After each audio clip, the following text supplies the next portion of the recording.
Esse corte é patrocinado pela KTO, que tem as melhores odds do mercado. Se você quiser ajudar o Futeboteco, a gente tem um link para você na descrição. Eu queria falar um pouquinho sobre fake news, porque queria a tua opinião do que você acha do quanto a gente evoluiu, de como a gente tá, o que ainda falta fazer, porque eu me lembro de uma cena, assim, que foi...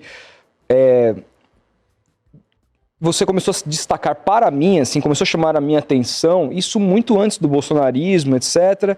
E uma vez eu, numa conversa informal em casa, se eu não me engano, eu comentei com a minha mãe ou com a minha irmã, não me lembro com quem, e eu comentei, falei, pô, a Manuela, não sei o quê, não gosto dela. Por quê? Você não viu? Ela apareceu com uma camiseta escrita que Deus era gay. Jesus é travesti. Jesus é travesti, Nossa, exatamente. Fake news. Aí eu falei, não é possível isso. Aí eu fui, eu falei, não é possível isso, cara. Aí eu fui olhar. Achou a foto na hora. Achei na hora. E aí falei, não, mas olha aqui, tinha a foto verdadeira do lado da foto mentirosa. Então aí eu mostrei. E hoje, assim, um processo...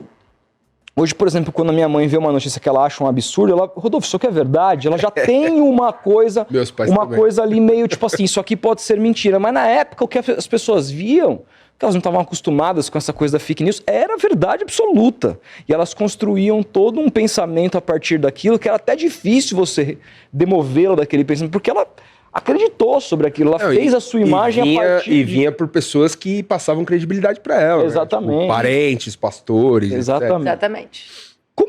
Como que você vê essa evolução do processo da fake news e como que isso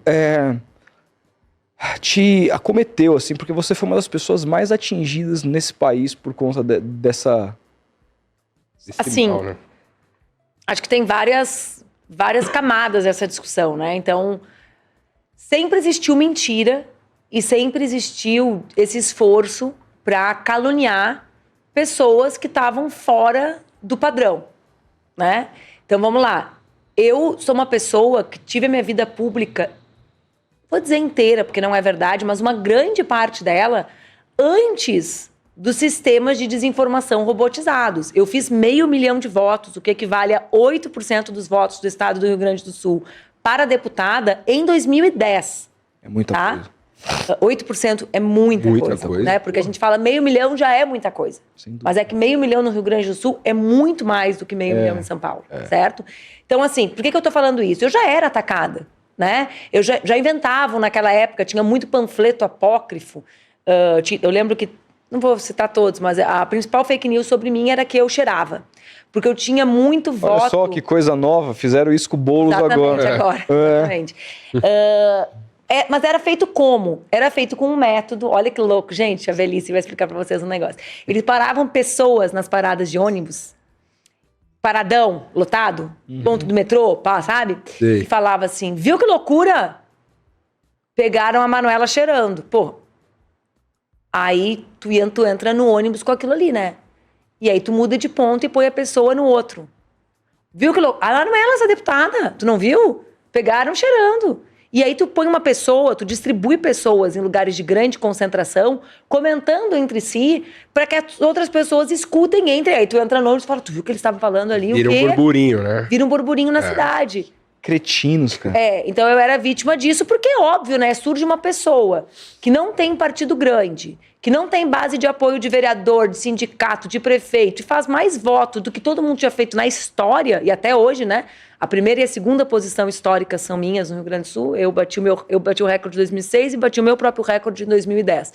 Então, assim, sempre foi... Mas não era robotizado e nem microsegmentado. Isso é importante, tecnicamente, as pessoas entenderem, porque a tecnologia dá uma proporção para essa mentira que essas pessoinhas distribuídas nas paradas de ônibus jamais dariam.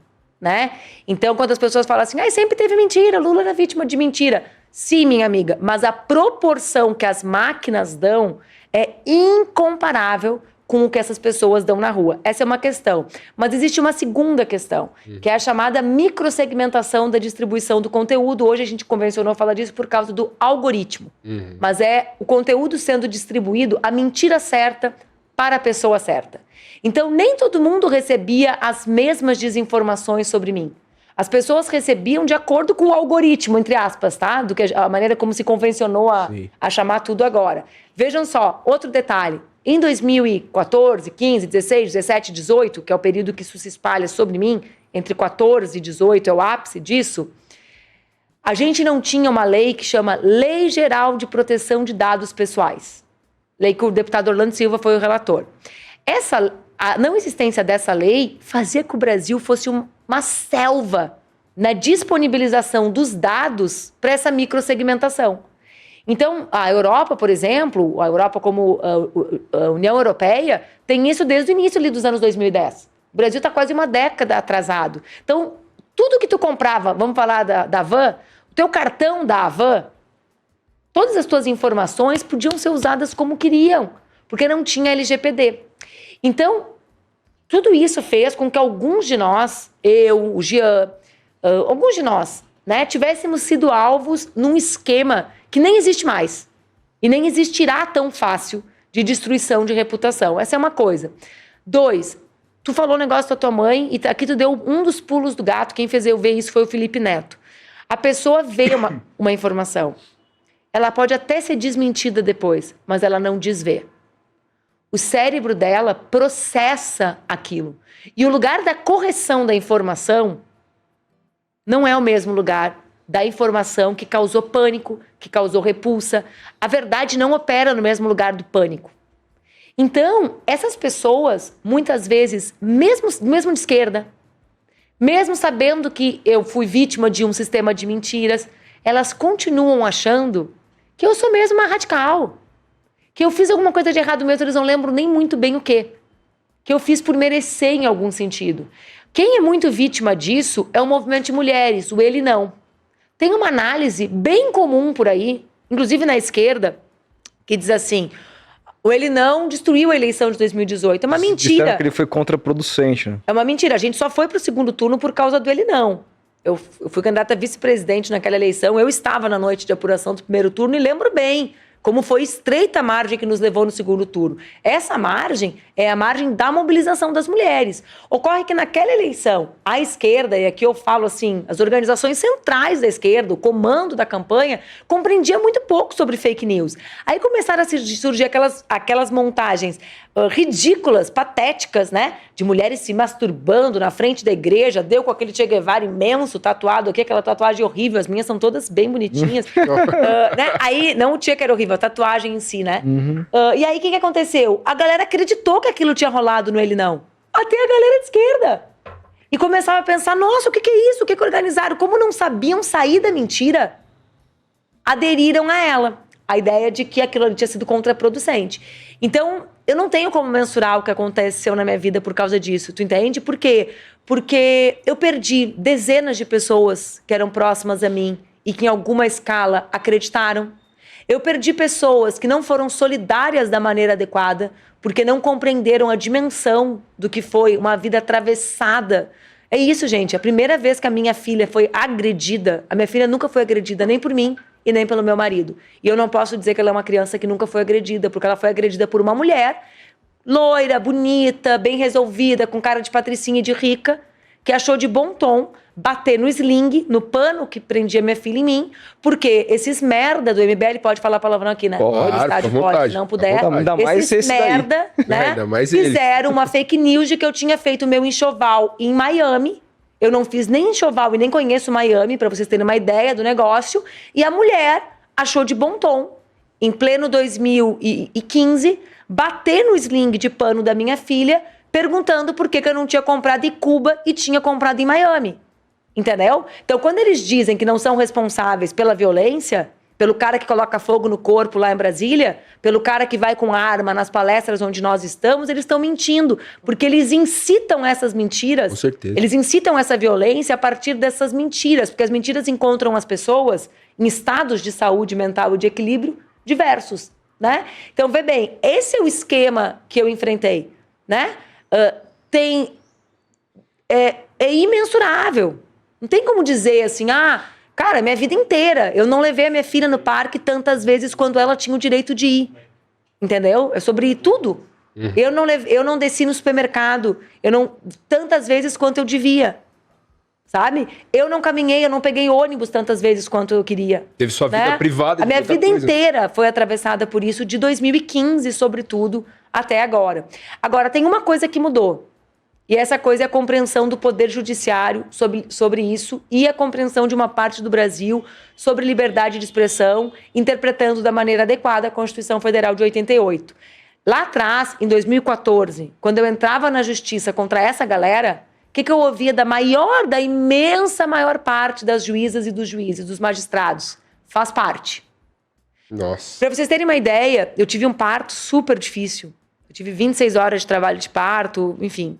E quando eu fiquei desacordada, foi difícil mesmo. A primeira conversa do meu médico, a minha filha nasceu quase meia-noite. 7 e pouco da manhã, o meu médico me veio ali, pelo menos é a primeira hora que eu me lembro dele. E ele veio e falou, como tu tá e tal, mas a gente tem um assunto para conversar. Eu acordando de um parto difícil, cujo resultado é que eu não me lembro da primeira vez que eu interagi com a minha filha. Se eu tô falando para vocês, vocês nunca vão entender, vocês não vão parir, mas para vocês assimilarem a dimensão da complexidade. Sim, sim. No puerpério, fisicamente, né, biologicamente. Falou, tem um texto circulando com todos os detalhes do nascimento da tua filha. Alguém do hospital vazou. De uma médica obstetra. Ou seja, alguém que sabia exatamente o que eu estava vivendo clinicamente. Eu entrei contra essa médica na justiça. Eu ganhei, eu perdi no primeiro grau, porque o juiz disse que tudo que ela descrevia ali era normal. Era aquilo que eu devia ser, né? Aquilo fazia parte de ter uma vida pública. Nossa. Fazia parte do pacote de eu ser deputada, digamos assim. Ter todo o meu parto, meu trabalho de parto violado, né? Por uma médica obstetra. E eu quase perdi no segundo grau. Eu ganhei porque tem aquele recurso que no final, ali aos 45 do segundo tempo, um desembargador diz que tem alguma coisa errada e pede para julgar mais uma vez. Nem sei o nome disso, mas tem esse recurso lá. Senão eu tinha perdido. Então, o que mudou? Mudou que hoje uma parte dos magistrados entende que quando o Roberto Jefferson pega uma metralhadora e pede para as pessoas me punirem por eu defender o incesto, o que é uma mentira. Nossa, cara. Isso, Canalha, velho. isso causa Canalha. dano, entendeu? Claro que causa. Gente, o Roberto Jefferson pegava uma metralhadora e ia pra internet dizer que eu tinha criado uma lei de incesto, eu não era nem deputada federal mais, entendeu? E tinha gente que achava que isso fazia parte do jogo, inclusive magistrados. Então, a justiça mudou bastante. Não mudou ainda no sentido de entender a dimensão do dano. Porque como ninguém gosta muito de político e eles acham que eu sou uma política, então, por exemplo, eu ganho ação contra o Roberto Jefferson, mas eu ganho 50 mil, não muda nada na vida do Roberto Jefferson. No outro dia ele vai lá e faz outra mentira, né? Aí eu tenho que entrar de novo, entendeu? Porque eles não sentem no próprio bolso, no caso do dano moral, né? O crime que eles cometeram. Então, imagina, o Porto Alegre, até 1º de janeiro, tem um vice-prefeito que achou por bem divulgar fotos da minha filha entrando na escola, ele e a mulher dele, na internet. E que quando a gente identificou que eles eram os articuladores disso, né, e denunciou para a imprensa, e a imprensa falou, é verdade, ela não tá louca, né, que é ele que tá fazendo, ele foi lá e disse, no jornal, faz parte do que ela tem que passar por ser filha da Manuela. Então, isso é o que o Brasil virou, né, a partir dessa mistura, assim, entre desinformação e ódio. Porque também, e eu vou terminar, eu sei que eu falo demais, né, galera? Vocês vão ter que me interromper, gente. É ótimo. Eu sou leonina e tal. Vai embora. Vocês sabem quem que era leonino? Fidel Castro. O cara fazia um discurso lá de 15 horas. Cuidado. Mas olha só, a gente fala assim, fake news e desinformação. Mas é errado ou é limitado falar isso sem falar de ódio. Sabe? Por quê? Porque na prática, o que legitima a desinformação e a fake news é o ódio. Por que os homens, sobretudo os homens brancos que fazem política, eles não conseguem compreender direito esse rolê que eu estou relatando? Porque os corpos deles não são corpos submetidos a uma mesma credibilidade da mentira como é o meu. É razoável que eles achem que eu tenho o meu corpo todo tatuado, porque afinal de contas, quem é essa louca né, que está aí disputando a vice-presidência ou a prefeitura e não tem nenhum pai político, nenhum marido político que fez a vida dela sozinha. É muito fácil convencer a sociedade de que uma mulher como a Marielle tinha sido executada porque era amante de um traficante. Porque o corpo de uma mulher negra em posição de poder causa estranheza. E a pessoa pensa assim, até o famoso cidadão de bem, pensa assim, sabia que tinha alguma coisa estranha com essa mulher? Tá aí, né?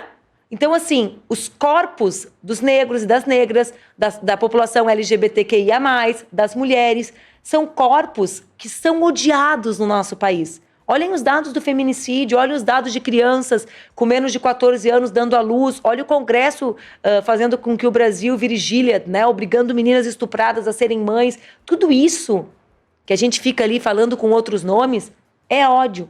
E a desinformação e as fake news, como a gente convencionou chamar popularmente, são legitimadas por causa desse ódio. Como combater isso? Porque a gente viu na eleição municipal aqui, sobretudo em São Paulo, pegando o recorte que a gente vive, o Boulos sendo vítima disso, do Pablo Marçal, da tal do... Ele cheirava, que tinha o laudo, etc. E não pegou nada pro Pablo Marçal, assim. Tá aí. A Deus dará. Como que combate isso? Porque foi o assunto do primeiro turno aqui e sequestrou o debate político. Sequestrou e fez o Nunes e o Tarcísio parecerem razoáveis. Perfeito. O Tarcísio, né, que fica dizendo, vai pra ONU, vai pra onde quiser, pra essa polícia que atira gente de viaduto. Sim. Aquela cena ali, gente, eu falei, eu não tenho nem muitas condições de escrever, porque se tu me desse uma latinha e falasse assim, Manu, tu joga isso de cima do viaduto, eu ia falar assim, mas não tem ninguém passando embaixo, porque pode acertar a cabeça de alguém e matar lá embaixo, né? Claro. Então, o Marçal, ele desequilibrou todo o ecossistema da eleição, fazendo com que essa galera, nada razoável, né, parecesse normal, sabe? Parecia que eles eram, assim, da democracia. Mas, enfim, é muito complexo enfrentar desinformação e ódio. Primeiro, né, eu sou da turma que acha que a gente tem que enfrentar os preconceitos, né, que tem relação com a desigualdade que estrutura as relações de poder no nosso país. Ou seja, não é possível mais no Brasil a gente não achar que é central para esse país se desenvolver, a gente colocar na ordem do dia o enfrentamento ao racismo e à misoginia. Não é possível. O Brasil nunca vai ser um país justo enquanto não conseguir enfrentar o seu passado e presente de violência racista, de desigualdade econômica forjada a partir de um processo o mais longevo do mundo de escravização de pessoas. Então, tem essa contradição que ficam criando. Estão falando dos identitários, estão falando de... Não, a gente está falando de justiça social, de enfrentamento à desigualdade, de quanto cada um ganha no mundo do trabalho, de quais são as oportunidades que as pessoas têm na educação.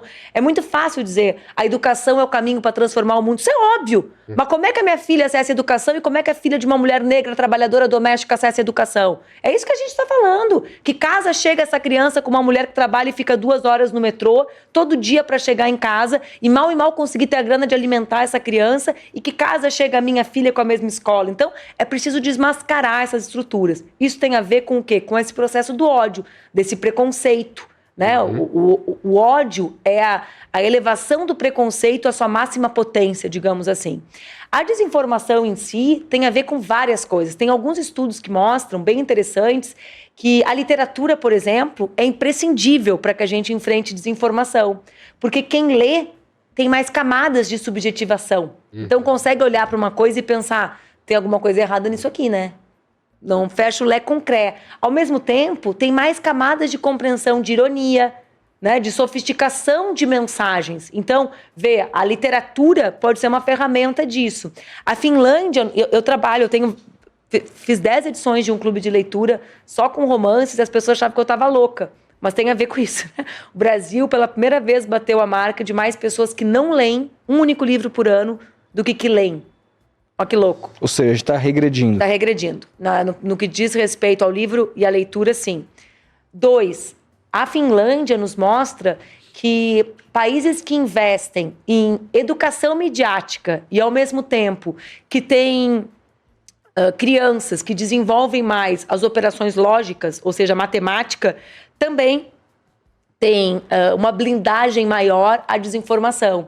Então, claro que é importante falar sobre fake news, é importante explicar como checa notícias, etc. Mas, ao mesmo tempo, a gente precisa formar melhor os nossos cidadãos. No Brasil, em particular, a gente tem um mecanismo técnico permitido pelo Temer, que é as chamadas tarifas zero taxa, né? Zero rating, que é um sistema que permite que a internet não seja livre nos nossos celulares. Então, a gente fica preso no sistema de distribuição de mentiras. O que significa isso? Tu tem um celular, tu não tem internet, mas tu continua tendo Facebook e WhatsApp. Então, checar notícias torna-se muito mais complexo, porque a checagem ela não se dá nesses no Google. Exatamente. Entendeu? Puta, eu nunca parei pra pensar nisso, é verdade. Então, essas tarifas, elas são proibidas em muitos lugares. Né? Justamente porque elas ferem o princípio fundador da internet. Mas os donos das redes sociais, por exemplo, eles não podem implementar essa tecnologia? Mas é que eles... Se você chegar uma mentira no seu WhatsApp, já ser detectada ali, ó. Isso aí é óbvio, né? É óbvio. Os caras, vamos lá. Os caras olham essa minha carinha aqui. Se eu estiver aqui, eu posso estar 1.000 quilômetros de distância. Eles conseguem identificar que sou eu para localizar no Facebook.